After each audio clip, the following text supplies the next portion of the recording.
కొలంబో వేదికగా ఉత్కంఠభరితంగా సాగిన భారత్ శ్రీలంక తొలి వన్డే టైగా ముగిసింది.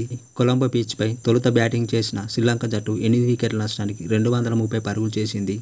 దునిత్ వెళ్లలాగా 65 బంతుల్లో 7 ఫోర్లు 2 సిక్సర్లతో 66 పరుగులు చేసి నాటౌట్గా ఉండగా, నిషాంక 75 బంతుల్లో 9 ఫోర్లతో 56 పరుగులు చేసి రాణించాడు. టీమిండియా బౌలర్లలో అక్షర్ పటేల్, హర్షదీప్ సింగ్లు తలో 2 వికెట్లు తీయగా, మొహమ్మద్ సిరాజ్, శివన్ దుబే, కుల్దీప్ యాదవ్, వాషింగ్టన్ సుందర్ తలో వికెట్ తీశారు. అనంతరం ఛేదనకు దిగిన టీమిండియా 47.5 ఓవర్లలో 230 పరుగులు చేసి ఆలౌట్ అయింది. భారత బ్యాటింగ్లో రోహిత్ శర్మ 47 బంతులాడి 3 సిక్స్లు 7 ఫోర్లతో 58 పరుగులు చేయగా, శుభన్ గిల్ 16 పరుగులు చేశాడు. విరాట్ కోహ్లీ 24 పరుగులు చేశాడు.